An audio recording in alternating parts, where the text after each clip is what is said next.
Is the palace losing its grip? Inside Charles and Camilla's hardest season, and the call that could define the crown. Close your eyes and picture the scene. The corridors of Buckingham Palace after sunset, lights low, doors half closed, whispers carrying further than anyone intends. The cameras are gone, the ceremony is over, and what remains is the quiet throb of a question the monarchy cannot afford to get wrong. Can King Charles III and Queen Camilla hold the line as the waves keep coming? That's the shiver running through royal circles right now. The glitter is still there, of course, the uniforms, the carriages, the balcony moments, but the mood has shifted. What was once unshakable is suddenly under inspection, not in a neat parliamentary report, but in a relentless scroll of headlines, podcasts, and late-night posts that never quite sleep. The question isn't whether the crown will endure, it's whether this particular reign can steady the ship long enough to hand it to the next captain without taking on water. The first crack, some say, is the one that never really sealed, the rift with the Duke of Sussex. No matter how carefully courtiers stitch the narrative, Prince Harry's words still hang in the air. The documentary, the interviews, the memoir that refused to blink. Page after page of raw memory and sharper edges, painting a palace that protects the institution better than it protects the human beings inside it. To some, it was a necessary purge. To others, a betrayal so loud the bells should have tolled. Either way, it landed, and it lingers. Every time the family appears together, the public scans the smiles, the space between shoulders, the angle of a glance. Unity sells, distance trends. Inside the gates, silence has been the strategy. Dignified, disciplined, learned under a woman who made stoicism look like art. But this is not the 1990s, and it isn't even 2012.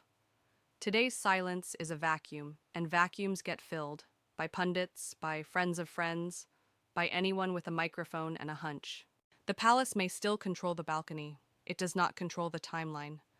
Then there are the choices that looked pragmatic on paper and provocative in print. Renting out slices of the Windsor portfolio to paying guests sounded, to accountants, like common sense.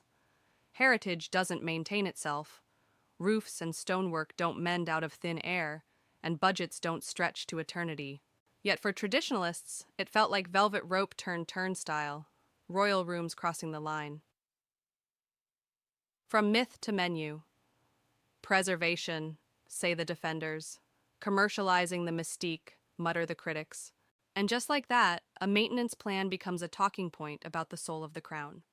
When everything is content, even a guest mattress can start a culture war. Layer on the human moments, the pen that spluttered, the flicker of temper that became a looped clip, and you have the modern trap for any public figure, let alone a king following the most imperturbable monarch in living memory. One grimace equals 1,000 takes. One impatient breath becomes a thesis on temperament. Never mind the decades of charitable graft or the global statesmanship. In the moment economy, the moment is all. And always, always, the shadow no spotlight can burn away, the Duke of York, the interview that detonated.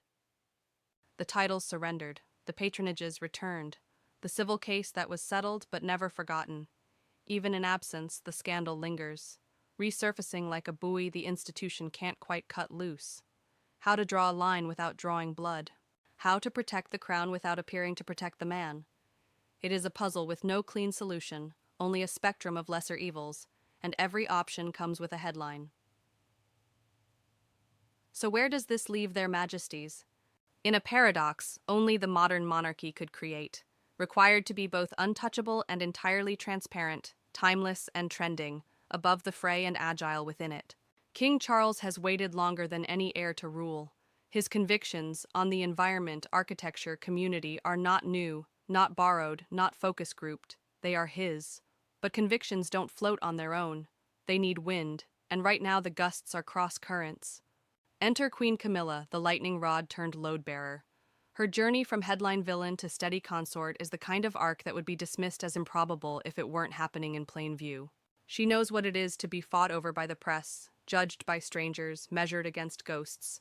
And yet, engagement after engagement, she has shown up with the kind of unfussy competence that never trends but always counts. Even so, Acceptance is not immunity. The lens on her is sharper than most, the margin for error thinner. Every outfit, every aside, every smile is added to an invisible ledger. Proof she belongs, or proof, depending on who's tallying, that she never will. If you want to understand the scale of what they're carrying, step back and count. Not the jewels or the residences, but the pressures. A family division that refuses to fade. A cost of living crisis that makes every pageant look a little heavier. A news cycle that pays better for conflict than for continuity. A public that is younger, louder, and less instinctively deferential than the one that cheered the Silver Jubilee. A social web where a rumor can outrun a press office in a heartbeat. You can be doing everything right and still be losing the narrative, because right no longer belongs to any single narrator. And yet, for all the noise, the path forward is not mystery, it's muscle memory. The crown survives because it adapts just enough and never too much. It trades on service, not spectacle, on usefulness, not ubiquity. That's the playbook Queen Elizabeth wrote in longhand. The question is whether Charles and Camilla can run it at speed in an era that shreds patience. There are signs, quiet ones, that they're trying. Fewer sprawling rosters of working royals, more targeted themes, tighter, cleaner lines between personal life and public duty. Let the Prince and Princess of Wales carry the future-facing banner, early years, mental health, earthshot. Let Princess Anne shoulder half the calendar and shrug at the cameras. Let Edward and Sophie keep the middle steady, keep the king's platform. Focused, climate, culture, community cohesion. When the house shakes, don't add floors, reinforce the beams. But none of that erases the two thorniest dilemmas on the table. What to do about Harry, who is both a son and a symbol, and what to do about Andrew, who is neither simple to forgive nor easy to forget. One wrong move looks cruel, another looks weak. A public reconciliation with one risks alienating the other side of the audience. A permanent freeze risks calcifying a wound that could have healed enough to stop bleeding. This is the monarchy's modern math. Every family decision is a brand decision, and every brand decision is a family decision. Cold, perhaps. True, absolutely. So, is the palace losing its grip, or simply learning to hold differently? Here's the uncomfortable answer. Both things can be true at once. The grip on message is looser, because no one grips message anymore, not with a million pocket presses buzzing every second. But the grip on purpose can tighten, and that is where this reign will be won or lost. Not on whether a pen misbehaves, not on who rents a cottage, not even on who stands where on the balcony, but on whether the king and queen can keep persuading the public, day after noisy day, that the institution does more good than harm, more service than show, more stitching than fraying. Listen closely, and you'll hear the stakes in the smallest choices.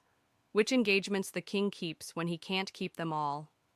Which causes the queen elevates when she could choose easier paths. Which olive branches are offered privately with no cameras in the room. Which lines are drawn and kept, even when it hurts. These are not moments built for viral clips. They are bricks, and the crown is nothing if not brickwork. The drama will keep coming. The Sussex storyline won't vanish. The York mess won't evaporate. The economy won't bend for a tiara. And the internet will never again be the monarchy's friend. At best, it's a marketplace where respect must be earned purchase by purchase, post by post, year by year. But there is a version of this reign that works. Quieter, leaner, firmer, less enchanted and more accountable. Less fairy tale, more service manual. That may disappoint the romantics. It may bore the cynics. It might just reassure the majority. Which brings us to you. Do you see a royal house under siege? Or a royal house adjusting under pressure? Do you believe King Charles and Queen Camilla can thread this needle without tearing the fabric? Or are we watching the opening scenes of a more radical rewrite of what the crown is allowed to be? Tell us in the comments. Be sharp, be fair, be honest. We read every word. And if you want more deep dives that look past the balcony and into the engine room of the monarchy, tap like, hit subscribe, and ring the bell.